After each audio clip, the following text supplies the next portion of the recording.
Somewhere in your garage or in a folder in a drawer, there is a piece of paper that came taped to the window of your vehicle. And on that paper, near the bottom, there is one line most people read once and never think about again. It says destination charge. On a new Ford F-150 today, that line reads $2,795. On a Chevy Silverado, the same. That is not the truck. That is not the options. That is the charge for getting it to the dealership. And here's the part that made me start pulling records. That number is not really about shipping anymore. I can show you that in about 4 minutes using a truck built in the same plant on the same day sold to a man in Canada. Stay with me. By the end of this, you are going to read that window sticker very differently. Let's start clean, because a lot of people have this half wrong. The destination charge is set by the manufacturer, not by your dealer. It is supposed to cover moving the vehicle from the factory, or the port, to the showroom floor. It is printed on the window sticker by law, and it is added on top of the manufacturer's suggested retail price.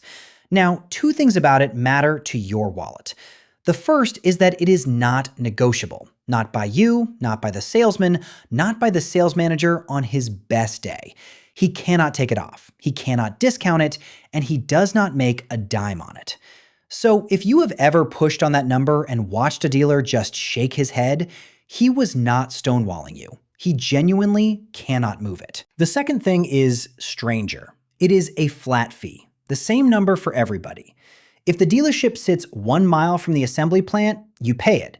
If the dealership sits 3,000 miles away on the other coast, you pay exactly the same. It is an average spread across everyone, which is a perfectly reasonable way to run a national pricing system.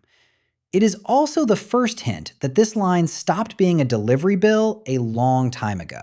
Now let's look at what that line has been doing lately, because this is where it gets uncomfortable. Across the whole market, the average destination charge in 2015 was about $950. Today, the average is around $1,590. That is up 67%. In the same stretch, general inflation did not do anything close to that. But the average hides the real story, because the trucks got hit hardest. The Ford F-150 is at $2,795. That is up about $200 from last year alone, and up $1,100 from 2020. Same truck, same job, $1,100 more just to hand it to you. General Motors is the one that really shows the pattern. Since April of last year, GM has raised the destination charge on its full-size trucks 3 separate times. It went from $1,995 to $2,795. That is $800, a 40% increase in under a year. Not on the truck, on the line underneath the truck. And the spread across the industry is wide. Ram's pickups sit around $2,595. Some big domestic SUVs are between $2,500 and $2,900.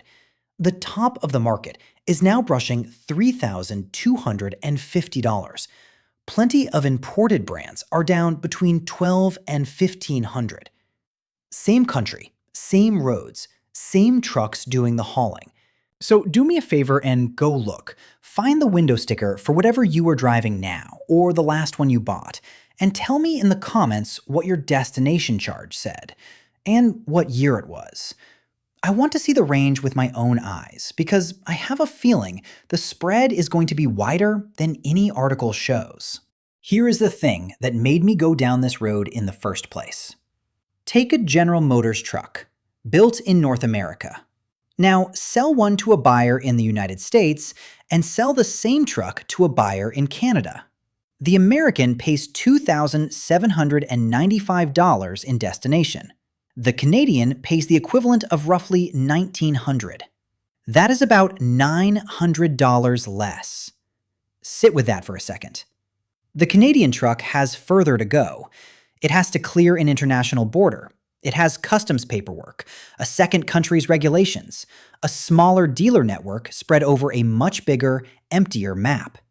Every single thing about that journey costs more, not less. And it is $900 cheaper. That is not an accusation. It is arithmetic. If this line were genuinely a freight invoice, the longer, harder border-crossing trip could not possibly be the cheap one, which means the number on your sticker is not being calculated from the cost of a truck ride. It is being set, deliberately, market by market, the way any other price is set. And once you see that, the whole line reads differently. Now let's do something almost nobody does with this number, which is follow it all the way to the end. Because you probably did not hand over $2,795 in cash, most people finance the truck. And when you finance a truck, you are not just financing the truck. You are financing every line on that sticker, including this one. The destination charge goes into the loan with everything else. And then it sits there, quietly earning interest for somebody for as long as you make payments.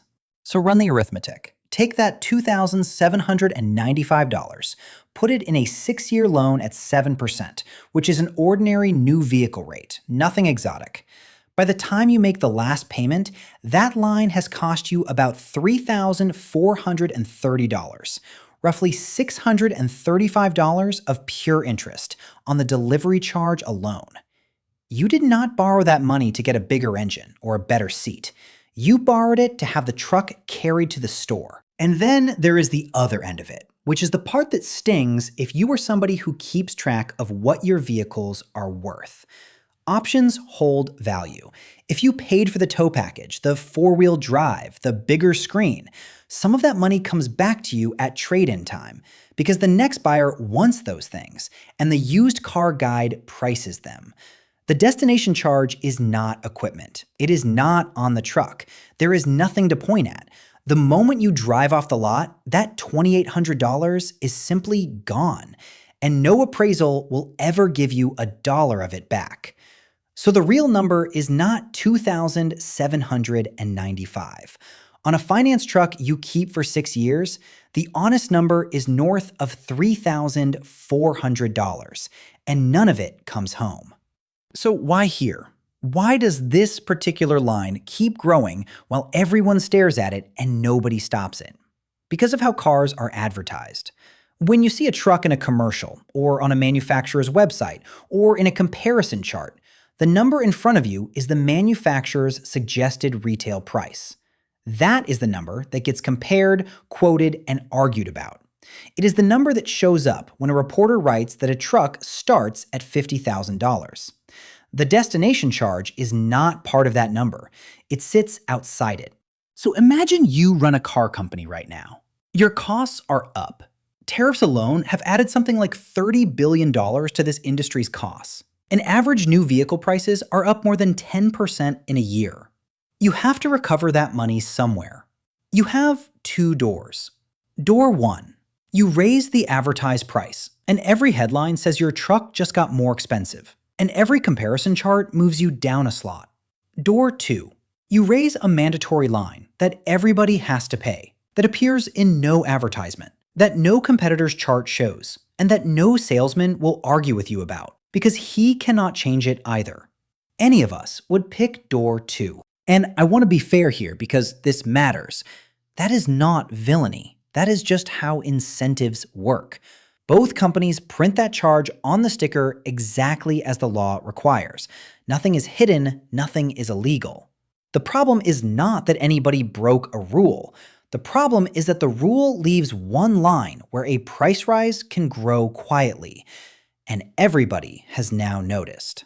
Now, why does that line exist on your window at all? This is my favorite part, and it goes back further than most people expect. In 1955, a senator from Oklahoma named Mike Monroney started looking into how new cars were being sold in this country. What his subcommittee found was that the real price of a car was being buried. Dealers were working from inflated list figures and stacking on charges the buyer never saw coming until the paperwork was in front of him. So Monroney wrote a law. The Automobile Information Disclosure Act. President Eisenhower signed it on July 7, 1958, and it took effect at the start of '59. That law is the reason there is a sticker on the window of every new car in America. And it is very specific about what has to be on it: the suggested retail price, the price of each option, the total, and, by name, the destination charge. Think about why that item is in the law. Monroney put the delivery charge on that sticker on purpose because hiding delivery costs was one of the exact tricks he was trying to stop. That line was designed to be a protection. 70 years later, that same protected line has quietly become the most convenient place in the whole transaction to put an increase. Not because anyone broke Monroney's law, because the world moved and the law stayed where it was. And this is where it helps to look outside our own market, because there is more than one way to write this rule. In the European Union, consumer law takes a different approach. The price a seller advertises has to be the total price, including delivery and every other charge you cannot avoid. There is no separate surprise line, because there is nothing left to put in it. If a company over there wants more money for delivery, the advertised price goes up in public, where competitors and customers can see it. Canada, as we saw, keeps the charge separate, but sets it far lower on the same vehicles.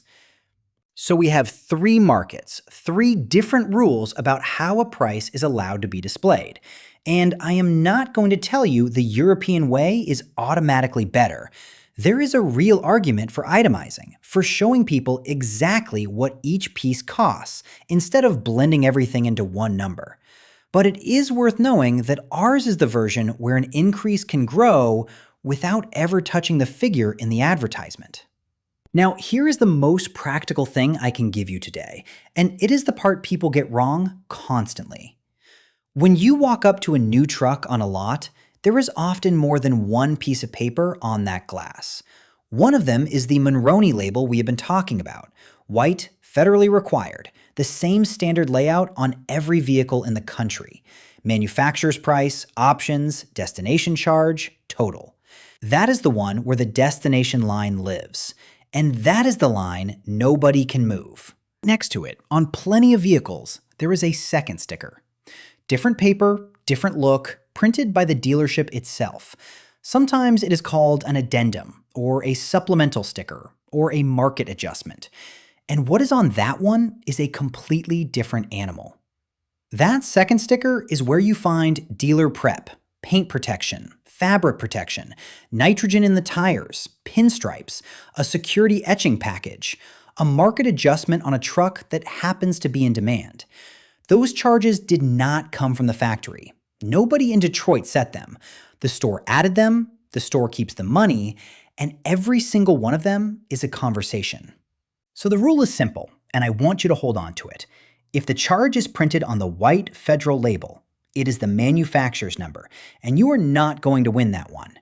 If the charge is on the second sticker, or it shows up for the first time in the finance office, it is the dealership's number, and it is negotiable, refusable, or at minimum, worth a long, uncomfortable silence. I've watched people spend 40 minutes arguing about a destination charge that cannot legally be discounted, and then sign off on a $1,200 protection package on the next sheet without blinking. That is exactly backwards. The line that cannot move gets all the attention, and the lines that can move sail right past. Let me leave you with something useful, because complaining about a fee you cannot negotiate is not worth your afternoon. First, and this is the one that matters, stop shopping on the advertised price. Ask for the out-the-door number in writing before you get attached to anything. Destination, taxes, title, dealer fees, all of it on one sheet. That single habit tells you more than an hour of negotiating. Second, put your energy on the four numbers that bend, not the one that does not. Third, compare the destination charge between the trucks you are looking at. $800 of difference is real money, and no comparison chart will ever show it to you. And fourth, do not take it out on the man in front of you. He did not set it. and he earns nothing from it. Because the fee itself is not really the scandal. $2,795 to move a 5,000-pound truck across the country is not, on its own, an outrageous number. The scandal is quieter than that. It is that we ended up with one line on the sticker that can grow every year, that no advertisement includes, that no comparison chart shows, and that no human being in the building is allowed to discount. A line that exists in the first place because a senator 70 years ago wanted to make sure nothing about a car's price could hide. So one question, and I want it from people who have bought more cars than I have. Would you rather have it the European way, where the advertised price includes everything, so what you see is what you pay? Or itemized, the way we do it, so you can at least see what each piece costs? Tell me below. And if you looked up your own sticker, put your number in there too. I read them. And if you want one more thing worth checking on your own vehicle this week, I went looking for the emergency door release. It is in almost every new car. No two brands put it in the same place, and most owners have never seen theirs. That one is on the channel.